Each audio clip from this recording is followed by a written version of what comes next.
حسن صاحب یہ بتائیے کہ ایک تو مجموعی طور پر ہم دیکھ رہے ہیں کہ آپ جیسے لوگ جتنے بھی سپریم کورٹ کی رپورٹنگ کرتے ہیں تو ان کی اکثریت وہ حکومت کی ہم خیال نظر آ رہی ہے. تو یہ بتائیے کہ یہ جو قضیہ ہے آپ بالکل میرٹ پر رائے دے دیجئے اور آئین، قانون، انصاف، صحافتی تقاضوں کو مد نظر رکھ کے کہ اس قضیے میں حق بجانب کون ہے، چیف جسٹس صاحب ہے یا کہ حکومت ہے؟ دیکھیں صحافتی اقدار بھی بعد میں آئیں گی، پہلے میرا ایمان آئے گا. رمضان المبارک کا مہینہ جا رہے ہیں. میرا اپنا اچھا ایک ریلیشن تھا. ریلیشن میرے ابھی آج بھی میری طرف سے تو کم از کم ہے، قائم ہے چیف جسٹس عمر تابہ بندیال صاحب کے ساتھ. لیکن میری ذاتی رائے میں اس وقت جو ہو رہا ہے وہ انصاف نہیں ہو رہا سپریم کورٹ میں، اور حق بجانب جو ہے وہ چیف جسٹس نہیں ہیں. کیونکہ دیکھیں آپ نے جو انصاف فراہم کرنا ہے تو انصاف کا ہوتا ہوا دکھائی دے. یہاں پر جب بینچز تشکیل پاتے ہیں تو لوگ پہلے ہی، یعنی سوشل میڈیا پر آپ ٹویٹر اٹھا کے دیکھ لیں، فیس بک دیکھ لیں، ایون کہ واٹس ایپ میسیجز کے اندر لوگ پہلے بتا دیتے ہیں کہ اس مقدمے کا فیصلہ کیا ہونے جا رہا ہے، اور یہ ریشو بتا دیتے ہیں کہ یہ 3-2 کا فیصلہ ہے، یہ 4-1 کا فیصلہ ہے، یا یہ متفقہ فیصلہ ہے. اس حد تک جو ہے وہ اب تاثر ایک آ چکا ہے کہ یہ اتنے زیادہ جانبداری چل رہی ہے. اور جو دیکھیں پاکستان تحریک انصاف ملک کی ایک بڑی جماعت ہے، ٹھیک ہے وابستگی ہوگی، ان کی فیملیز کی بھی وابستگی ہوگی، لیکن چیف جسٹس کو یا دیگر ججز کو ان کو انصاف کرنا ہے. ان کو یہاں پر یہ تاثر کم از کم اس تاثر کو زائل کرنا ہے کہ وہ کسی کی کے لیے ان کا سافٹ کارنر ہے. اب 25 مئی کو جو سپریم کورٹ نے ایک حکم تھا اس کی حکم عدولی ہوئی. اس کے بعد تمام اداروں نے اپنی رپورٹس دیں، اور رپورٹس آج تک سپریم کورٹ آف پاکستان میں موجود ہیں. اس کو ردی بنا دیا ہے، لیکن اس پر کوئی ایکشن نہیں ہوا. یہ آپ اس کی بات کر رہے ہیں جس پہ سپریم کورٹ نے ان کو جلسے کی اجازت دی اور ساتھ یہ شرط لگائی کہ آپ لوگوں نے H9 سے آگے نہیں جانا. G9 H9 کے درمیان کا علاقہ مختص کیا گیا تھا، اور جو سپریم کورٹ میں اشورٹی دی تھی، ایشورنس دی تھی پاکستان تحریک انصاف کے وکلا نے. اور پھر جو ہے اس کے بعد جب ان کو کہا گیا تو وہ وہاں سے سینٹورس کے سامنے تک تو پہنچ گئے تھے. پھر جہاں پر جو آگ لگائی گئی، عمران خان صاحب کا کنٹینر بھی دیکھیں نا کہ سینٹورس کے پاس پہنچ گیا تھا، اور جو ان کے ورکرز تھے وہ تو ڈی چوک تک پہنچ گئے تھے.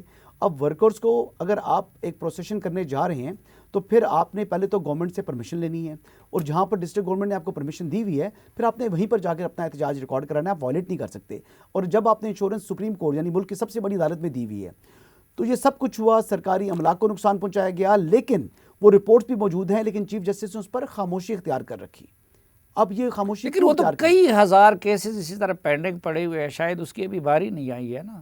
دیکھیں وہ باقی کسی کے اوپر آتا ہے تو پھر آپ دیکھ لیں کہ یہاں پر ہماری حالیہ جو آپ تاریخ اٹھا کے دیکھ لیں تو طلال چودھری، نہال ہاشمی، دانیال عزیز، ان 3 لوگوں کو جو ہے وہ ڈسکوالیفائی کیا. اگر وہ ڈسکوالیفائی کیا اور اس کے ساتھ ساتھ اگر دیکھیں تو سابق وزیر اعظم نواز شریف کو چلیں آپ نے ڈسکوالیفائی کر دیا، پھر ڈسکوالیفائی کرنے کے بعد آپ نے 62(1)(f) کی تشریح کی، اور اس کے بعد ان کو تاحیات نااہل قرار دے دیا. اب موجودہ چیف جسٹس کہتے ہیں کہ یہ ایک سیاستدان کا جوڈیشل مرڈر ہے، یہ اس کا مرڈر ہے، اس کو مرڈر جو ہے انہوں نے قرار دیا. تو ان کے پاس اپنے پاس اختیار تھا نا سو موٹو ریویو کر کے سپریم کورٹ آج بھی 62(1)(f) کو جو ہے وہ ختم کر سکتی ہے، اس کی تشریح کر سکتی ہے کہ یہ تاحیات نہیں ہے، یہ 5 سال کے لیے ہے، یہ 1 ٹائم ہے، یا جو بھی کرنا چاہیں. تو اس کی تشریح تو کرنے کا اختیار حاصل ہے نا، لیکن اس طرف نہیں جائیں گے. لیکن یہاں سی سی پی او لاہور کی ٹرانسفر کا کیس تھا، اس کیس کے اوپر 2 ججز جو ہیں وہ اپنا نوٹ لکھتے ہیں، اور اس کے اوپر سو موٹو سپریم کورٹ انووک کرتی ہے اپنی جوریسڈکشن، اور اس کے بعد کیس جو ہے وہ شروع ہو جاتا ہے. اب وہ کیس دیکھ لیں کہ وہ 9 ممبر بینچ بنا، اور اس سے ہوتا ہوتا اب 3 ممبر پر آ چکا ہے.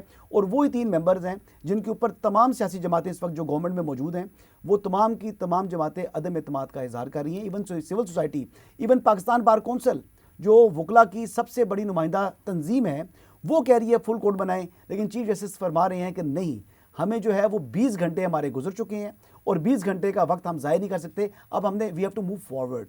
موونگ فارورڈ کے لیے آپ کو کنسنسس چاہیے، آپ کو چاہیے کہ لوگ جو ہیں وہ آپ کے فیصلوں پر اعتماد کریں، یقین کریں. اور اس کے لیے سب سے بہتر سولوشن فل کورٹ بنانا تھا.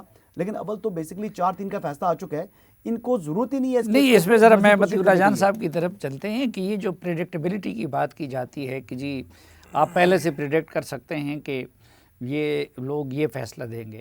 تو اب جب آئین میں بالکل واضح الفاظ میں لکھا ہے کہ 90 ڈیز کے اندر الیکشن ہوں گے، تو پھر ظاہری بات ہے کہ بظاہر تو لگتا یہی ہے کہ یہی 3 ججز آئین کی روح پہ عمل درآمد پہ اصرار کر رہے ہیں. سلیم صافی صاحب، آئین میں واضح طور پہ لکھا ہے کہ 90 دن میں الیکشنز ہوں گے، تو اس کے بعد تو پھر سپریم کورٹ میں معاملہ جانا ہی نہیں چاہیے کیونکہ آئین میں لکھ دیا گیا ہے. مگر اگر یہ معاملہ سپریم کورٹ میں آ گیا ہے تو پھر آئین کے مطابق سپریم کورٹ کا بینچ بننا چاہیے، اور آئین میں کے اندر یہ گنجائش نہیں ہے کہ چیف جسٹس اپنے انتظامی اختیارات استعمال کرتے ہوئے وہ ایک ایسا بینچ بنائیں کہ جس میں خاص قسم کا فیصلہ آئے. یہ آئین اس کی اجازت نہیں دیتا.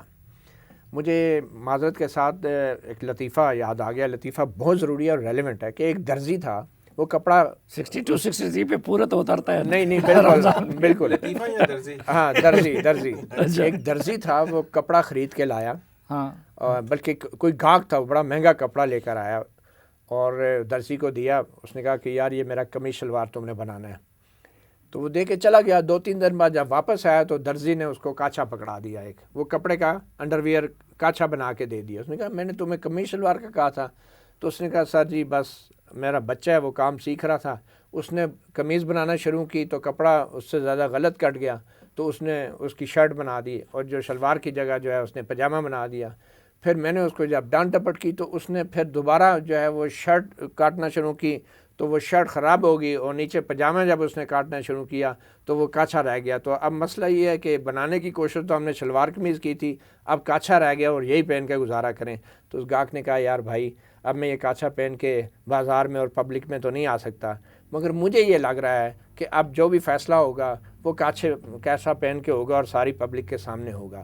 کیونکہ 9 ججوں کا بینچ صافی صاحب سٹارٹ ہوا اور 2 ججوں نے ریکیوز کیا ایک ہی ایشو پہ، پھر 2 ججوں نے اپنی رائے دی اسی ایشو پہ، یہ 4 باہر ہو گئے، اور پھر 5 ججز میں سے 1 جج نے ریکیوز کیا اسی وجہ سے، اور پھر چوتھے جج نے بھی روکی، اور آخر میں یہ 3 ججوں کا بینچ رہ گیا. ٹھیک ہے، تو یہ اب اس طریقے سے تو فیصلے نہیں ہوتے نا. ایشو یہ نہیں ہے کہ 90 دن میں الیکشن، یہ جج بھی یہی چاہتے ہیں یا کوئی اور بھی یہ چاہتا ہے. اگر یہ 90 دن آئین کی منشا ہے تو پھر تو بندیال صاحب کو خود اکیلے بیٹھ کے کر لیں، کیونکہ وہ آئین میں بھی 90 دن ہے تو بندیال صاحب بھی یہی کہہ رہے ہیں. پھر تو میرے کہنے پہ بھی 90 دن میں کرا دینا چاہیے، پھر سپریم کورٹ کی کیا ضرورت ہے کیونکہ آئین کہہ رہا ہے. تو ایشو یہ ہے ہی نہیں کہ 90 دن میں الیکشن ہونے چاہیے یا نہیں. اس وقت ایشو یہ ہے کہ آپ نے قمیص شلوار بنا کے دینا تھا، آپ اسے کاچا نہیں بنا سکتے. آپ نے 9 ججوں کا بینچ بنایا، آپ کو 6 ججز چھوڑ کے چلے گئے. لیکن مدیر جان صاحب قانون میں اختیار چیف جسٹس کا ہے کہ وہ کاچا بنائے یا قمیض بنائے یا وہ بنائے، بینچ بنانے کا اختیار تو ان کے پاس ہے. قانون میں نہیں ہے، یہ قواعد میں ہے. ہاں قواعد رولز میں ابھی پارلیمنٹ بنائے گی اور پارلیمنٹ کے بنائے ہوئے قانون اور آئین کے مطابق قواعد ترتیب دیے جائیں گے اور پھر اس قانون کے تحت جو ہونا ہے. لیکن ابھی وہ صدر کے دستخط تو نہیں ہوئے نا، وہ تو قانون نہیں بنا ہے نا، نہیں بنا نا. پچھلے قانون قواعد کی روح سے تو چیف جسٹس کے پاس ہے. اگر چیف جسٹس چیمبر میں بیٹھ کے یہ طے کر رہا ہے کہ اس معاملے کے اوپر 9 ججوں کا بینچ بن رہا ہے اور پھر جج چھوڑ کے جا رہے ہیں، 6 جج چھوڑ کے چلے گئے، 3 رہ گئے، تو وہ چیف جسٹس کا جو انتظامی اختیار ہے وہ اس انتظامی اختیار کا فائدہ لے کر آئین کی تشریح کے لیے آئینی اختیار جو ہے اس کو مینوپولیٹ نہیں کر سکتا، اس کو رد و بدل نہیں کر سکتا. اسے پتہ ہے کہ یہ 3 ججز کیا، بلکہ پوری قوم کو پتہ ہے کہ 3 ججز کیا فیصلہ دیں گے.